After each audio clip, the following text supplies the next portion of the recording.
says he will probably vote for Bernie Sanders, but the reaction to that news is mixed. Oh, God. Team Rising is here. Joining us, our Democratic strategist Colin Rohero and Capitol Hill reporter at the Daily Caller, Henry Rogers. Two great friends of the show. Good to see you guys. Thanks for having us. Brought you here specifically to weigh in on the dumbest controversy. Yeah, this is the dumbest. First of all, Joe Rogan said on his show that he was going to vote, probably going to vote for Bernie Sanders. Let's take a listen to that. I believe in him. I like him. I like him a lot. What Bernie stands for is a guy who, well, look, you could dig up dirt on every single human being that's ever existed if you catch them in their worst moment and you magnify those moments and you cut out everything else and you only display those worst moments. That said, you can't find very many with Bernie. He's been insanely consistent his entire life. He's basically been saying the same thing, been for the same thing his whole life. Well, it's funny, Colin, because this guy has one of the biggest platforms on the planet, #1 podcast. Everybody knows his stats, but people are saying, "Oh, he said some terrible things about, he's not an ally to the trans community, or he's not an ally to whatever. He's very politically incorrect and uses foul language, and that's why Bernie interviews bad people." Exactly, he interviews bad people like Alex Jones and all this. So I think it is just the height of it's insane the amount of PC kind of policing that they're trying to put on somebody who says they're going to vote. And on the campaign for highlighting one of the most influential people in America and saying that he should reject his endorsement. It's just ridiculous. It is ridiculous. And look, Joe Rogan is a cool guy. Joe Rogan interviews people who you would deem good and bad, depending on what side of the political spectrum you're on. Yeah. And look, who doesn't want to hang out and talk to a guy who can kick your and also can make you laugh your off? Okay. I mean, look, this guy's a great guy. And so, look, this is more this liberal puritanism at work here, right? And ultimately, it weakens the party, it weakens the argument. You can't have a team if you fight more internally than you do against the external factor you want to win against. So I find it silly. Let me just put an example of the type of tweet. I mean, this is trending on Twitter. This is not just like something we pulled up. This was all over Twitter. Here's one of the examples. Joe Rogan had friendly interviews with Milo Yiannopoulos, Jordan Peterson, yelled, "You're an effing man," about a trans woman. I mean, look, I'm not saying everything Joe Rogan said is something that Bernie Sanders should sign off on, but the insanity of saying that this person said or did this bad thing and you are associated with them, ergo you are responsible for all these bad things, supposedly bad or wrong things that this person, it's just insane. No, I think it's the moderate party, the moderate liberal Democratic Party here trying to, weigh in and get Bernie Sanders out of this race again. Because who does not want a Joe Rogan endorsement? Of course. Joe Rogan is one of the most listened to people in the world. Yeah, I know, literally. His platform is massive. Right. So for the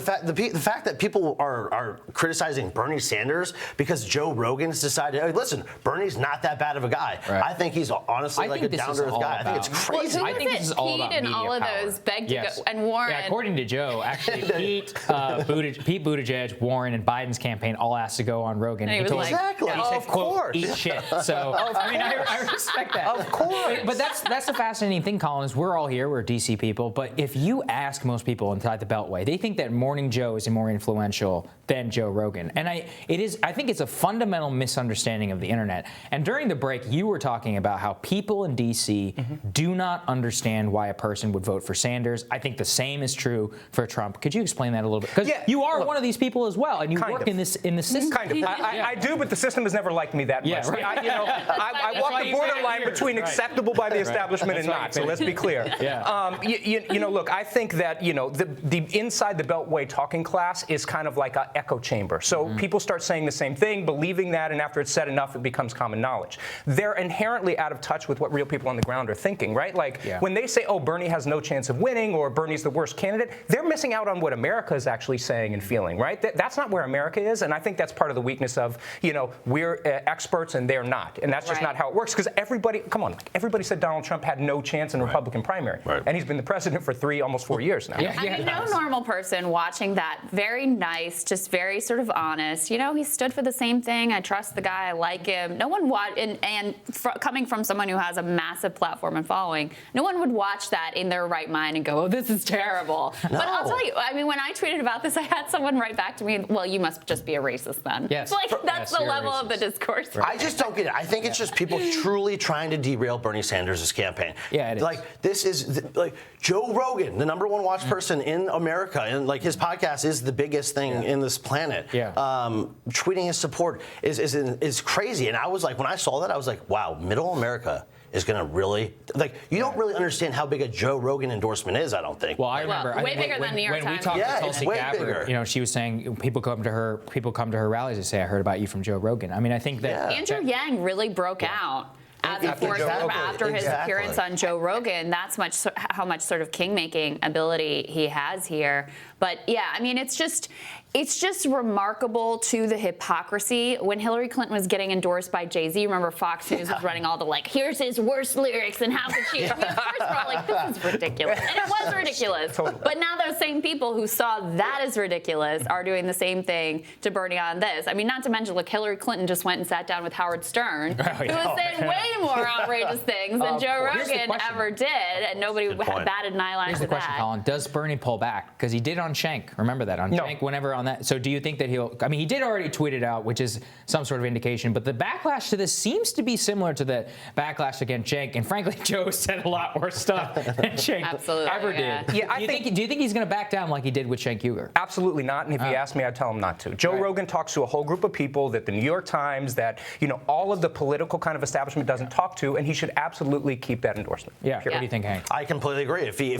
Should he? Will he? Because he's backed down in the past. I do not think he will. I think that this is too big. The campaign's tweeted it out. I think this is going to be something he needs to ride with and take it for a ride. I think Joe Rogan supporters will jump on the Bernie train if they haven't already, and it'll be a big win for him. Well, they're already kind of in that. Well, I've always been fascinated by that demographic. Yeah, it's just very interesting. But it's like you go to a UFC fight. I remember I think there was a UFC fighter who tweeted out an endorsement of Sanders, and I think it was Ryan Grimm of all people who was saying, people look at that. It's like a multiracial, working class, really audience. Remember, nobody in the elite class watches UFC. No. And these people all support Sanders and Trump. It's like Conor McGregor's like a huge Trump supporter. Yeah. And I think that people can't really understand the mass appeal of a sport like that, of the people who are engaged in this culture. And I think Rogan in particular embodies that. And yet it's so out of touch, Colin, with how we see the coverage of our political,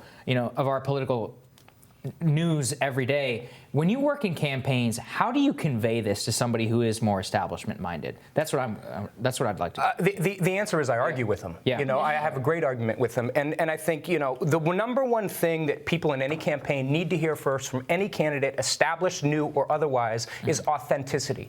Do I believe what you're going to tell me first before you tell me anything? And that is the key factor that people are missing here, right? Like Joe Rogan is an authentic guy. Yes, he said things that probably upset some people, but who hasn't? Every regular American has. Yeah. It's also, it's just this also just pernicious cancel culture thing where if you even associate with someone who said something, who sat down with someone else and tweeted it, then everybody involved should be canceled and is problematic and toxic, et cetera. And it's just that includes everyone. We have all done something wrong in life. Exactly. Also, how the left loses. I Bottom line. couldn't agree more. Keep it up, guys. Thanks, guys. All right, we'll have these guys with us right after the break.